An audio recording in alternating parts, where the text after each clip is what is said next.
Hey everybody, it's late January here on the homestead and I'm gearing up to go out and do some harvesting. Now, I don't have the benefit of a greenhouse and its climate controlled atmosphere, but I have learned some things over the years about how to grow crops through the winter. So, come on out with me. Last night we got a big winter storm. We had a lot of ice and some snow, and we were hunkered down. But today, after the storm passed and it got a little bit sunny and around freezing, I thought it would be a great opportunity for us to come outside and show a part of our winter garden that doesn't get a lot of fanfare. And maybe some gardeners have never tried this before. And I'd like to show you our grow hoops, where we grow our root vegetables and we grow some of our greens so that we can have a continuous harvest through the winter months.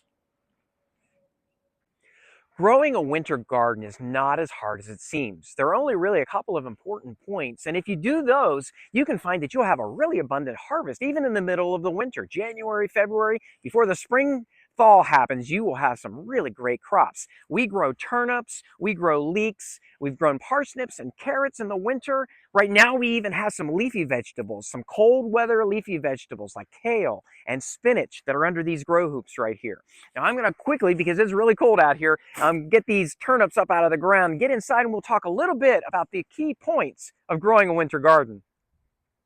I grew 2 rows of turnips and I harvested the first batch the other day. So I'm going to pull this second hoop here and just lift this up and show you the kind of harvest we get. Now I know that the leaves on these things don't look great. They do take a beating, but what beautiful thing about root vegetables of any sort. Look at this beautiful turnip that grows. Root vegetables grow so well even in the cold winter months. The greens aren't quite as important for root vegetables, and so the important part is obviously that root. And that beautiful turnip, and there are many of them here that I'm going to pick. I'm going to go ahead and either can those or we'll go ahead and freeze those in our freezer.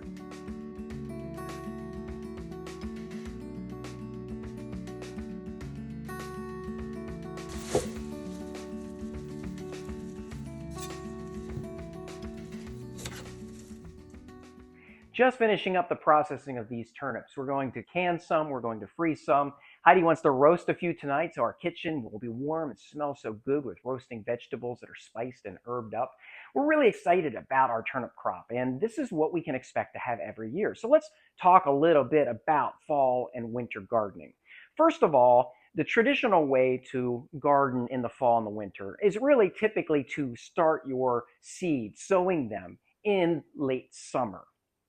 If I were to plant my fall and winter garden the traditional way, I would start my seeds in the garden, in the soil, sowing them in the middle of August, maybe late August at the latest. That would get me to the point where my harvest would be at or soon after the first frost. But let me ask you this, is that really a winter garden? Because your plants aren't in the ground in the winter. The way I like to do it is a little different, and it allows me to have my garden stretch later on in the fall and in deeper into the winter. Right now, it's January and I'm still harvesting my turnips and other root vegetables. So what can you do differently to have a harvest late into the winter months? Well, let's talk a little bit of science. First of all, most vegetable seeds, including cold weather vegetables, need temperatures about 45 or 50 degrees, soil temperatures, in order to germinate. Some will germinate at a lower temperature, but you will find the rate of germination is a lot less the lower you go. Certainly above 40 degrees, you really want your soil to be that high. Now, here's the problem.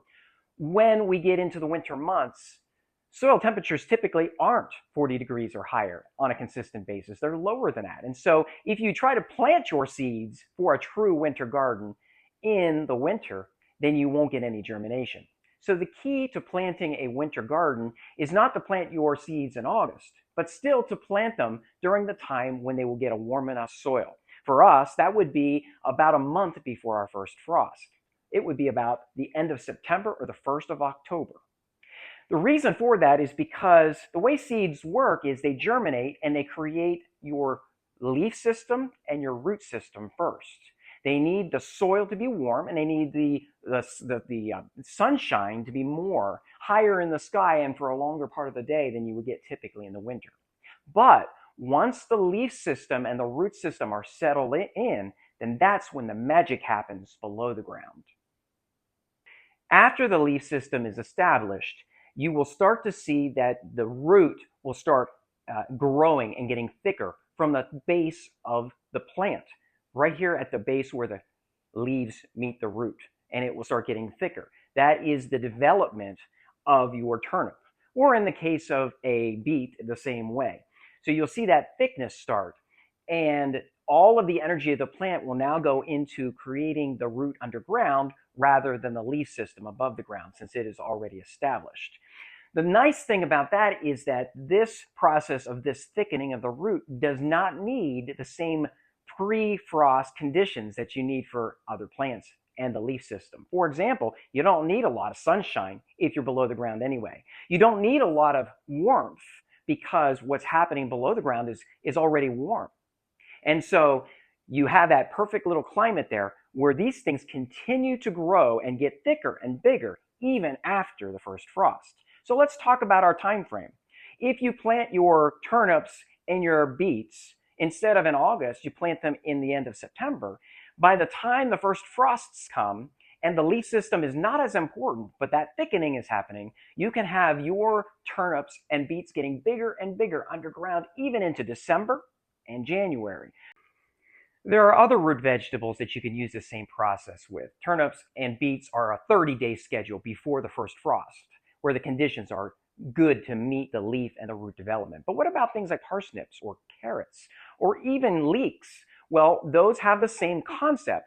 They just have longer runways before the first frost. For example, parsnips don't mature until about 120 days. 60 days of that has to be for the root and leaf development. So make sure you plant 60 days before your first frost. Carrots is about 45 days, and leeks also about 45 or 50 days. So if you keep those things in mind, you'll have well-developed leaf and root systems. So then after the frost happens, the bulbs, that root part will grow so much better. So what happens when the weather gets really, really cold? You know, these turnips, they will go down to 25 degrees and not even lose a beat. They will literally bounce back so well, leaves and roots alone, even without covering them or anything. But what happens when the temperatures get below 20 degrees, 15 degrees, even 10 degrees? How do you keep these winter vegetables that you've built this time and investment in, how do you keep them from dying off totally? Well, there are a couple of ways. First of all, you saw outside our season extenders, which are great. You can have a cold frame on a raised bed that you plant your actual plants in, and you'll have that beautiful climate in there all winter long. We use the poly hoops, which are really nice, and they keep the temperatures at least 10 to 15 degrees warmer during the winter than the actual temperature is. So that helps a lot. If you don't have any of those things, one thing you can do, and it has been known to work really, really well, is to just use leaves or straw. And if you know that there's a cold period of time coming, whether it's day or night, you can rake some leaves and straw over your plants. And remember, at this point in time, the leaves aren't as important for root vegetables. It's the underground stuff that you're really trying to protect. But you just go ahead and ramp up those leaves and that straw and maybe a little bit of earth around those mounds or around those rows. And do it during a day when it's sunny so that a little warmth can get into that pile. You will find that that will keep the temperatures 10, 12, 15 degrees warmer than the ambient air around. And it will keep your root vegetables from dying out and rotting. Take two. So what about greens? You know, your body and your tongue really won't like to eat turnips and beets all winter long. But if you add the flavor and the nutrient profile of greens to your diet, that will add a lot of really good stuff into your meals. And so I pulled back our row covers to show you that you can grow leafy greens in the winter. Now, this is my kale, and you can tell that most of it has been harvested away. It's better to harvest it, obviously, as the weather is not too cold. Kale can go way down to extreme temperatures and bounce back pretty well. But after a while, that trauma does start to make the leaves a little bit leathery as the season goes on. And remember also that in the winter, leafy greens don't grow as quickly or as well. Even things that are hardy in extreme temperatures will tend to suffer. And in fact, you look at my kale down here and it's growing really close to the ground. It's just about the end of its season. We do have some things that we can pull and put on salads and whatnot, but that is the type of thing that we have been able to leverage all winter long. It's been really great. Collard greens, chard, Swiss chard is great. Spinach grows really well in deep winter temperatures, and of course kale, which is like the representative of a leafy green in the winter. All of those are great for winter gardens. Now, when you get to the point where it looks like this, don't pull your plants out of the garden, and I'll tell you why in a second.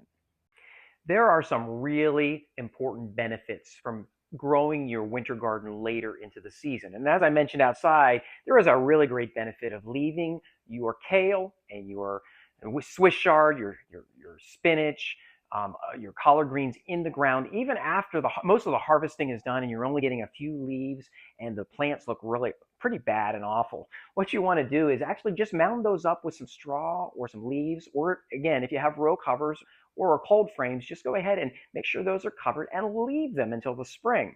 I did this inadvertently one year. Rather than pulling everything out of my garden, all the leafy greens and just making everything flat and bare, I left them in there.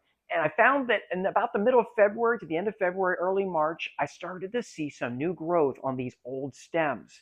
And I had the best harvest of kale and all of these other vegetables that I've ever had, and the earliest that I've ever had it too, because I had these already perfectly formed root systems that all they needed to do was have a little warmth in the soil and the air and grow beautiful new leaves. And so I actually planted my spring crop inadvertently in the fall, while at the same time having a little bit of a harvest through the winter.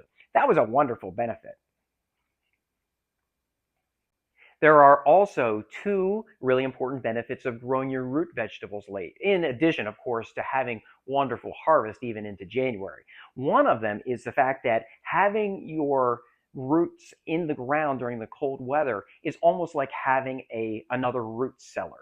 You don't have to, like I did. I harvested all of mine at once because I have something that I'm going to do with these. But if you would rather just eat your turnips or your beets or whatever fresh, then you can just leave them in the ground and pick them up as you want. Harvest them each day a little bit and eat them as you want. The rest of them will stay in the ground and they'll be quite fine even late into the winter.